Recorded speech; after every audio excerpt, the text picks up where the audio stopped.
This is the pelvis, and the pelvis consists of 4 bones: the left and right ossicox, the sacrum, and the coccyx. This is the ossicox, and when we refer to the pelvic girdle, we just are referring to the left and right ossicox. So the ossicox consists of 3 bones that are fused together, and they all meet in the middle of this deep depression, which is where the femur articulates, and it is called the acetabulum. And we can see the acetabulum on our pelvis here. The 3 bones are the ilium, the ischium, and the pubis. Now we're going to point out some markings. The superior border is called the crest of the iliac, and when you put your hands on your hips, you're putting your hands on the crest of the iliac.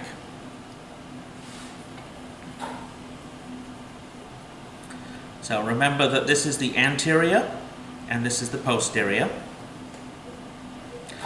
Here we have the anterior superior iliac spine, and then just beneath it we have the anterior inferior iliac spine.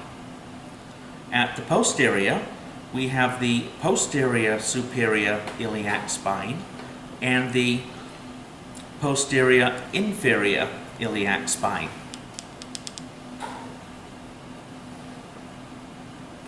This notch here is called the greater sciatic notch, which is useful in identifying the sex that the bone came from. And the lesser sciatic notch is here.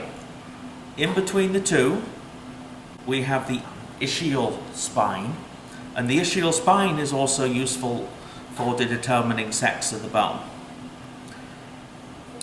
This tuberosity here is called the ischial tuberosity, and this is where the hamstring muscles originate from.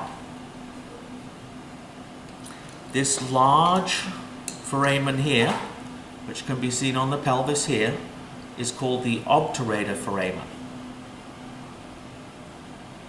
On the pubic bone, we have the body of the pubis, and then this projection here that sticks out at a different angle is called the ramus. Where the 2 pubic bones meet, we have the pubic symphysis, and the angle beneath the 2 pubic bones is called the subpubic angle.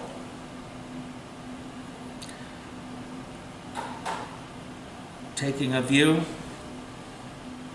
of the inside, this portion here is called the iliac fossa.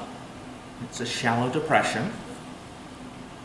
And we can also see where the ilium articulates with the sacrum at the iliosacral joint.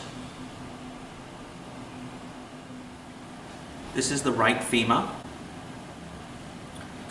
Here we have the head of the femur that articulates with the acetabulum of the ossicox. This portion is the neck. This large protuberance here is the greater trochanter, and running towards the lesser trochanter on the anterior we have the intertrochantal line. At the distal portion we have the medial condyle and the lateral condyle, and then upon the condyle we have the epicondyles. So this is the medial epicondyle and this is the lateral epicondyle. Between the 2 condyles we have the intercondylar fossa. Now we'll turn it over for a posterior view. Here we can see the lesser trochanter, and running from the greater trochanter to the lesser trochanter we have the intertrochantal crest. Here we have the gluteal tuberosity, and running down the posterior of the shaft we have the linea aspera. We can also see our medial and lateral condyles and the intercondylar fossa.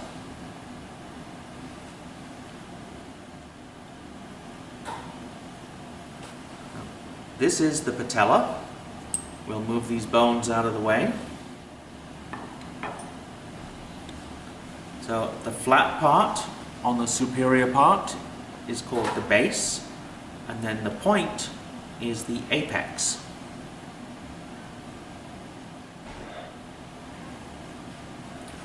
This is a right tibia and fibula. This is the proximal end that articulates with the femur, and this is the distal end that articulates with the talus.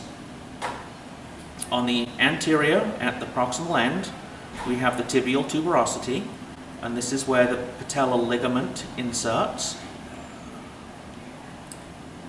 Running down the anterior aspect, we have the anterior crest. And then at the distal end, we have the medial malleolus. Turning it over to get a posterior view. We have our condyles, our medial condyle and our lateral condyle.